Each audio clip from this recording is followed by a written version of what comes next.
I have to begin this story with a warning, not because I want to frighten you unnecessarily, but because once you hear what I'm about to tell you, it may stay with you. And if ghosts are as real as I believe they are, then perhaps listening is enough to invite them closer. So, listen carefully, and be prepared. I never believed in ghosts when I was a child. At least, not in the way that stories described them. I thought of ghosts as fairy tales, as exaggerated myths, the kind of thing grandparents used to keep children from wandering outside at night.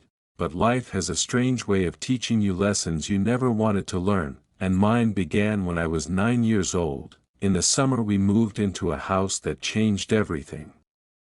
The house was small, old, and unimpressive.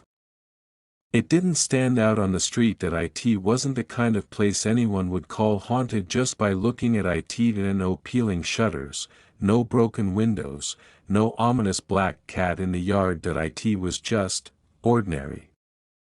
And maybe that's what made what happened inside it so much worse. I remember the first night clearly. The air inside the house was stale, heavy, as if no one had lived there for years. I lay awake in bed, staring at the ceiling, trying to adjust to the strange creaks and groans of an unfamiliar home. Then, I heard it. Footsteps.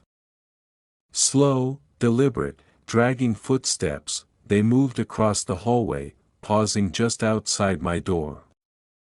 I wanted to believe it was my father checking on me, but when I called out softly, no one answered. The footsteps retreated, fading into silence. When I opened my door and peered into the hallway, it was empty. That was the beginning. The first sign. And it only grew worse from there. Over the weeks that followed, objects began to move on their own. My mother's keys would vanish, then appear neatly placed in the center of the kitchen table. My toys shifted position while I slept. The air in certain rooms felt colder, not a natural chill but a biting cold that seemed to seep into my bones. At first, my family brushed it off.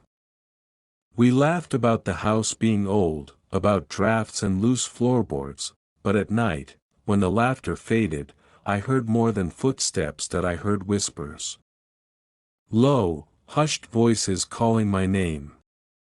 The first time I truly saw it was during a thunderstorm. The power went out, leaving the house in total darkness. I lit a candle and carried it down the hallway, the flame flickering with every gust of wind from the cracked windows, and there it was. At the far end of the hallway stood a figure, not solid, but not entirely invisible either. A shape, tall and thin, edges blurred like smoke, head tilted as though it were studying me. My body froze. The candle shook in my hand, and then, before I could scream, the figure dissolved into the darkness. That was the night I realized I wasn't alone. And I would never be alone again. I used to think ghosts belonged to houses, that they were trapped in certain places, tethered to the walls where they died or to the land where their bones were buried, but I was wrong. Some ghosts don't haunt houses, some ghosts haunt people. When we moved out of that home a year later, I thought I was safe, but the footsteps came with me, the whispers followed, the cold presence lingered in every room I slept in. It didn't matter if we lived in a new house, or if I stayed at a friend's, or even later, in a hotel on vacation. It was always there. Friends began to notice. One of them, a boy from school who came for a sleepover, swore he saw a tall, shadowy figure standing in the corner of my bedroom while I slept. That he never came back. Another friend complained of nightmares for weeks after staying over. They all said the same thing. Something was wrong around me. As I grew older, the encounters became darker. I remember one night, waking up unable to breathe. My chest was heavy, pinned down, as if invisible hands were pressing into me. I opened my eyes and saw it, clearer than ever before, the same figure, leaning over me, hollow eyes staring into mine.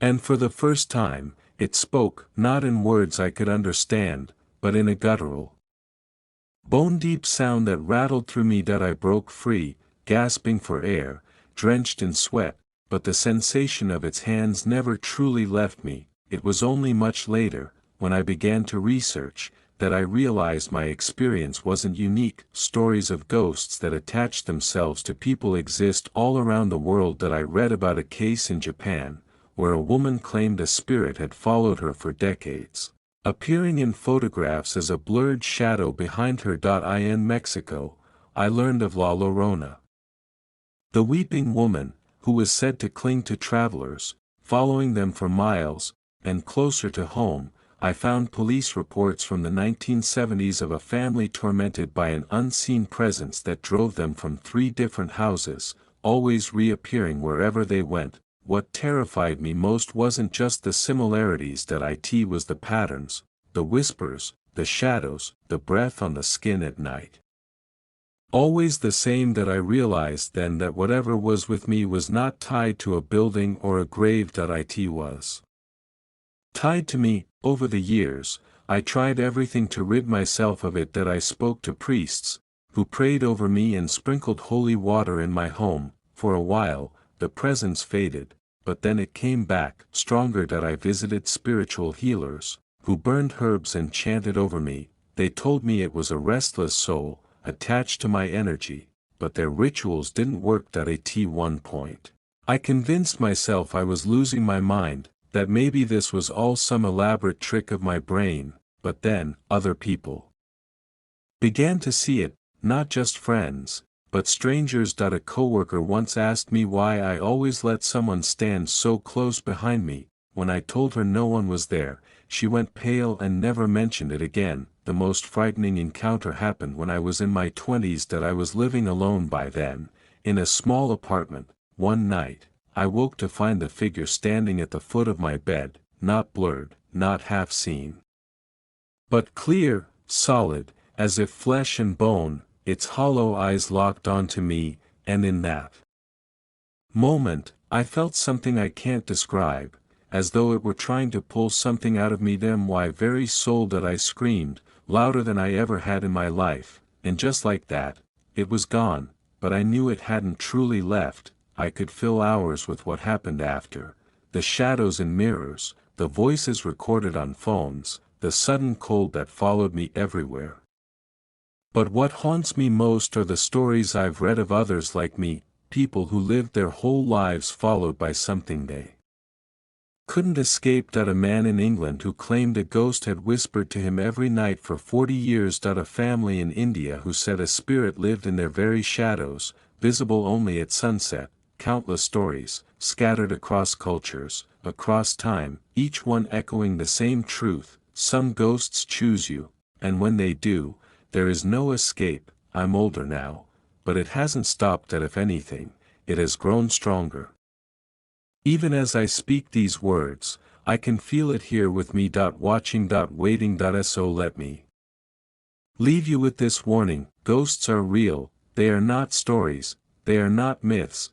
And if you hear footsteps in the dark tonight, if you feel a breath on your neck, if you wake to find a shadow standing in your room, don't convince yourself it's your imagination, because once you notice it, once you acknowledge it, it notices you too. And some ghosts never let go. Borley Rectory, the most haunted house in England. I had heard whispers about Borley Rectory long before I ever set foot on the grounds. They called it the most haunted house in England, the kind of title that sounds exaggerated, almost theatrical.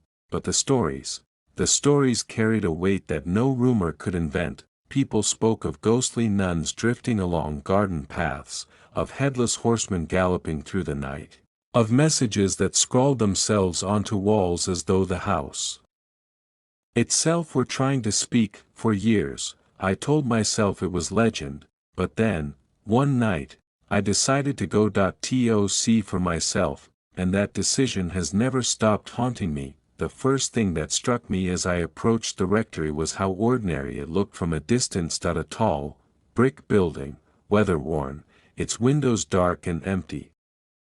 Surrounded by overgrown hedges and leaning trees that creaked with every movement of the wind, there was nothing theatrical about it, dramatic Gothic. Towers, skulls carved into stone, just a lonely house, standing at the edge of a quiet Essex village, forgotten by time, but as I grew closer, I felt a heaviness, not just the weight of history, but something more, deliberate. As though the house was aware of me, waiting that I stepped through the rusted gate and onto the path. The gravel crunched underfoot, and even though it was the middle of the afternoon, the air grew colder, the kind of chill that doesn't come from weather, the kind that sinks straight into your bones. Inside, the rectory smelled of dust and damp wood, rooms stretched out in narrow halls, staircases groaning under the weight of centuries. The silence pressed against me, thick, unnatural. It was not the silence of an abandoned place. It was the silence of something listening. They told me the story of the nun before I entered, how she had fallen in love with a monk, how they had tried to escape together,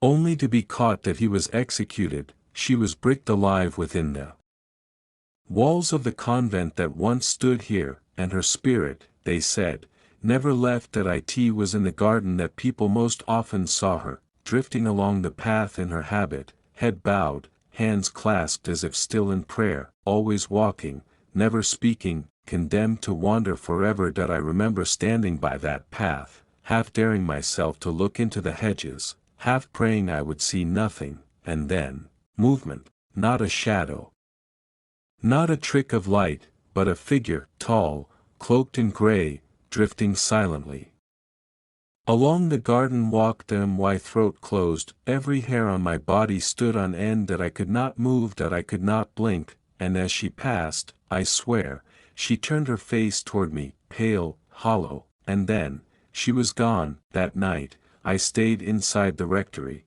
They said the activity grew worse after dark, and I wanted the truth. I sat up in one of the drawing rooms, candlelight flickering against the cracked wallpaper.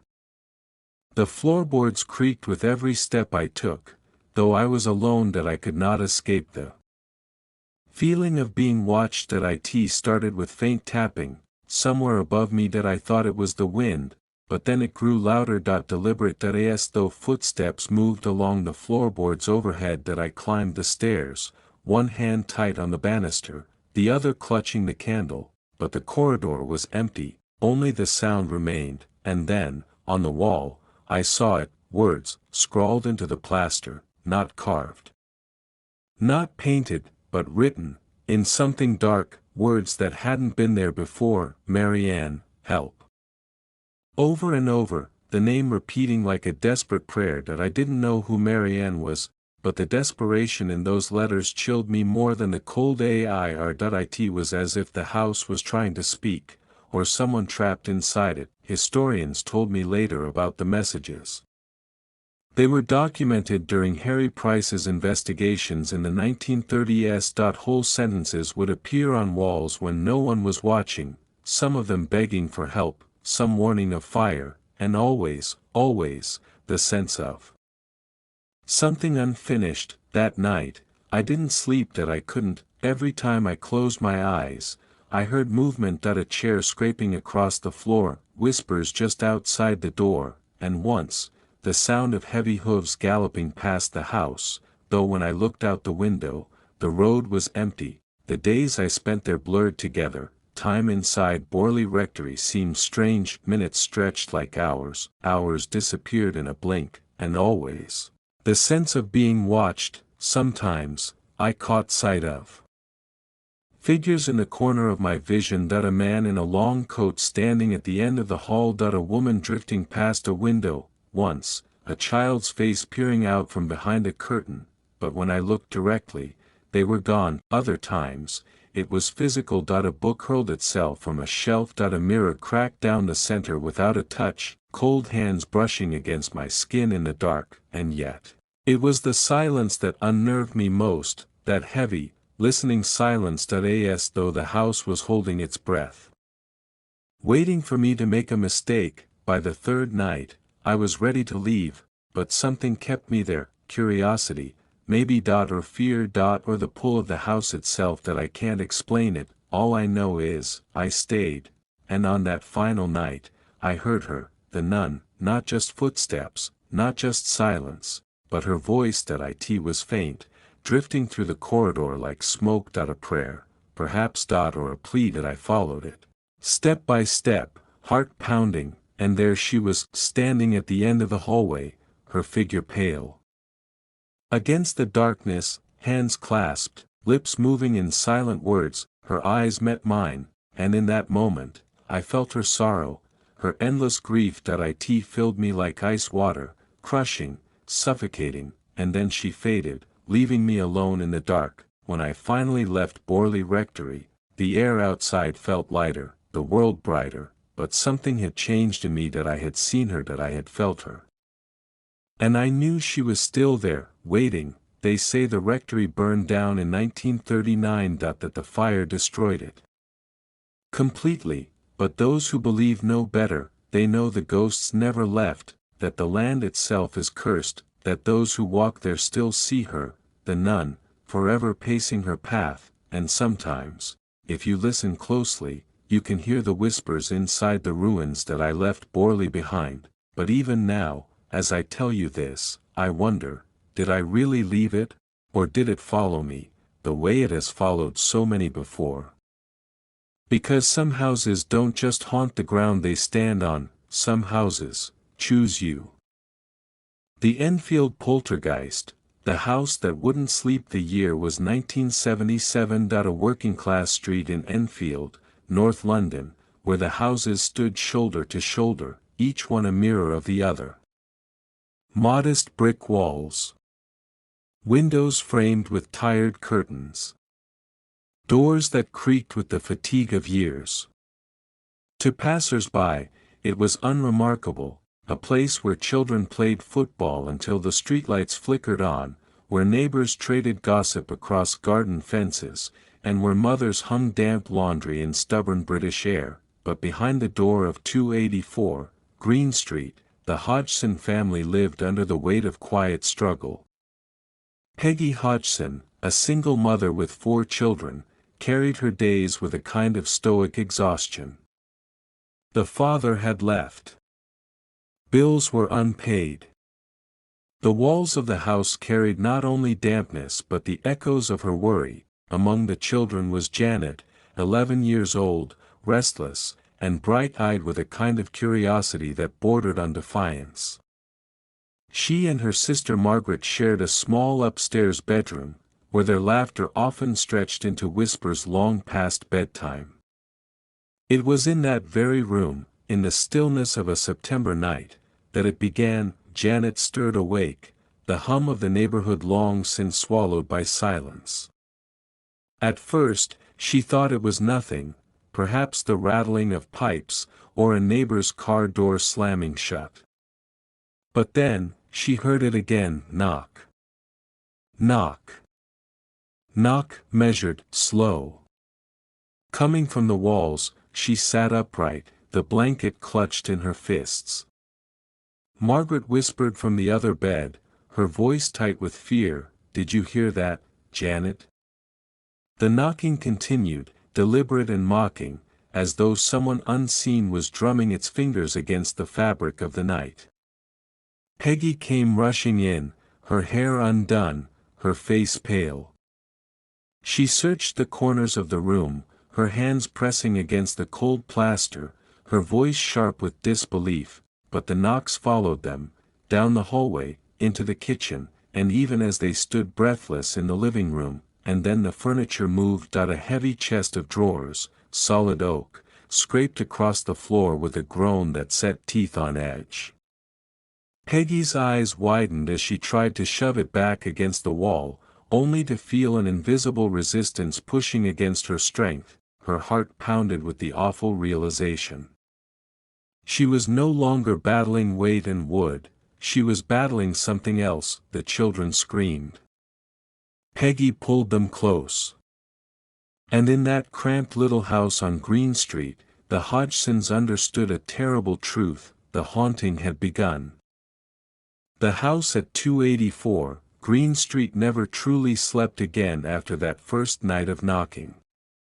What had begun as a series of sharp, inexplicable raps echoing through the walls slowly unfolded into one of the most chilling and enduring hauntings ever recorded. That it was the summer of 1977, and the Hodgson family, Peggy and her 4 children, had already known struggle. A mother raising them largely on her own, every day was a battle to hold the household together. Yet what they were about to face would shatter the very idea of safety within their own home. The second night began with restless sleep. Janet and her sister Margaret clung to their beds, waiting for the silence to betray itself again.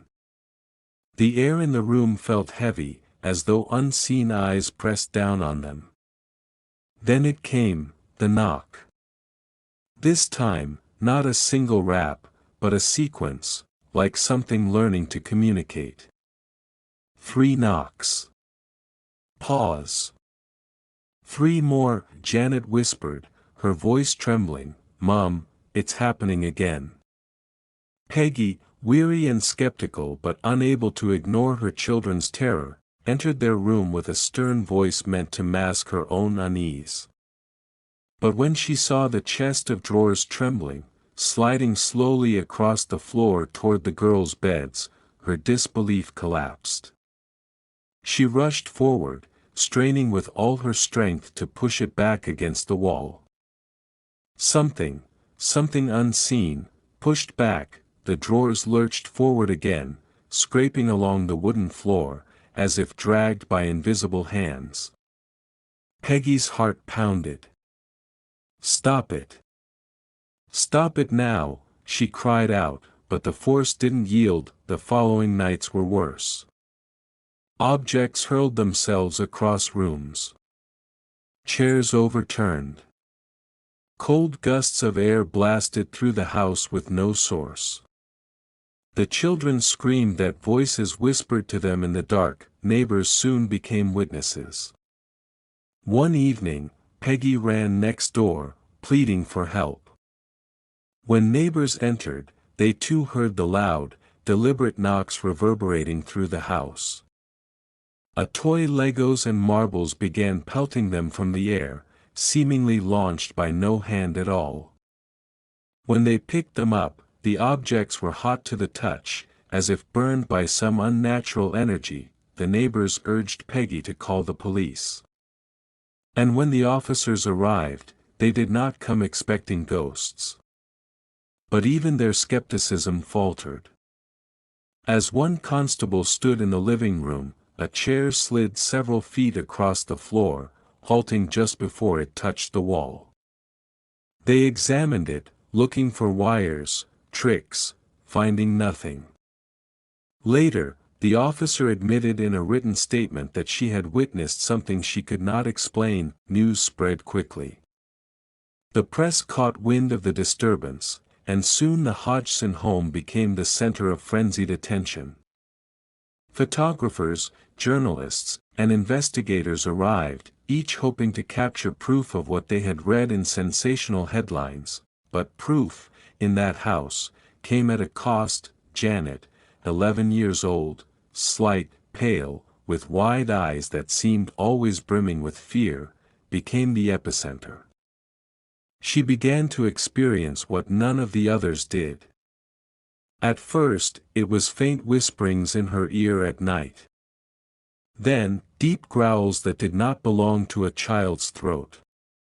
Her body would convulse as though unseen hands held her down. Sometimes, the family would find her asleep in places she could not have reached on her own, on top of tall furniture, even across rooms. Then came the levitations. On several occasions, neighbors and even passers-by on the street claimed to see Janet lifted from her bed, hovering in midair before being thrown violently back onto the mattress. A photographer once captured a series of images, Janet suspended above her bed, arms flailing. Skeptics argued she had simply jumped. But those who saw it with their own eyes insisted otherwise. The voice followed. That it began one night when Janet was deep in trance, her lips parting to release not her voice, but something guttural and raw. "My name is Bill," it rasped. "I used to live here." The voice spoke of death, of blindness, of collapsing in a chair downstairs. Investigators tested it, asking questions, demanding answers only an older man could know.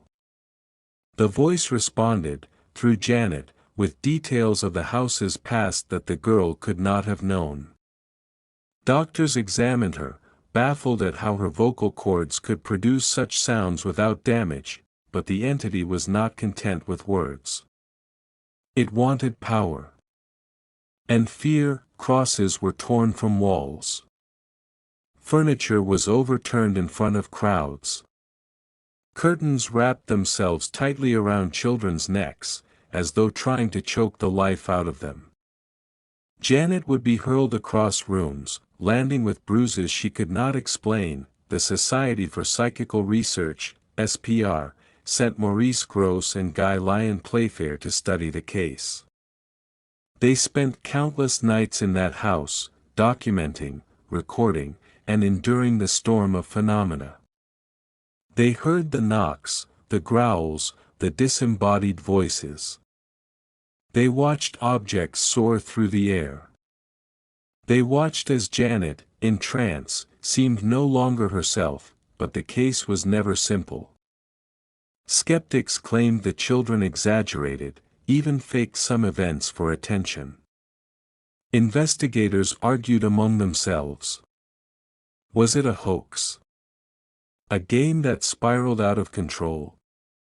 Or was it something darker, something that used trickery only to mask its true, terrifying nature? Even Ed and Lorraine Warren, famed demonologists, visited the Hodgson home. Lorraine felt a darkness there, a presence she believed was demonic.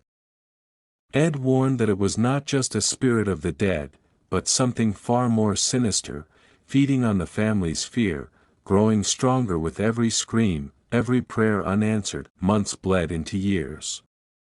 The haunting did not cease, it ebbed and flowed like a tide. Sometimes weeks would pass in silence, giving the family hope that it was over. Then, without warning, the knocks would return. Objects would soar. Janet's voice would change. By 1979, the phenomena slowly waned. Perhaps the entity tired. Perhaps the children, growing older, gave it less to cling to. But it never fully left. Even decades later, Janet spoke of being followed by the presence, haunted in dreams, stalked by shadows she could never explain. The Enfield case remains one of the most documented hauntings in history, with over 30 independent witnesses, tapes, photographs, and sworn testimonies. And yet, it remains divided, half the world convinced it was real, half certain it was fabrication, but those who stepped inside 284, Green Street, those who felt the weight of the air pressing down, those who heard the guttural voice of Bill emerging from an 11-year-old child, they carry the memory of something that should not exist. Something that does, and somewhere, behind the thin veil of our world and the next, perhaps it still lingers, waiting for the silence to fall again, so that it may knock. 3 times. Pause. 3 more. And so, dear listener, our story comes to an end for tonight, but endings are never truly endings, they are simply gentle pauses, moments where imagination rests until it's ready to wander again. Kindly like, share and subscribe our channel. If this tale kept you company, carried you into another world, or gave you a little something to dream about, then I'm grateful you stayed until the very last word.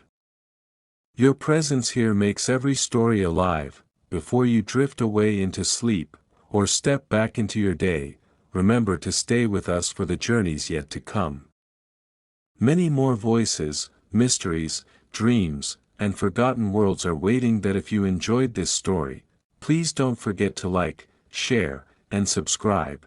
it helps this channel grow, and it ensures you'll always have a place to return to whenever you need another story to carry you away. Thank you for listening, thank you for supporting, and thank you for keeping stories alive. Until next time, Crescent Moon, sleep well, dream deeply, and never stop listening to the whispers of stories. Good night.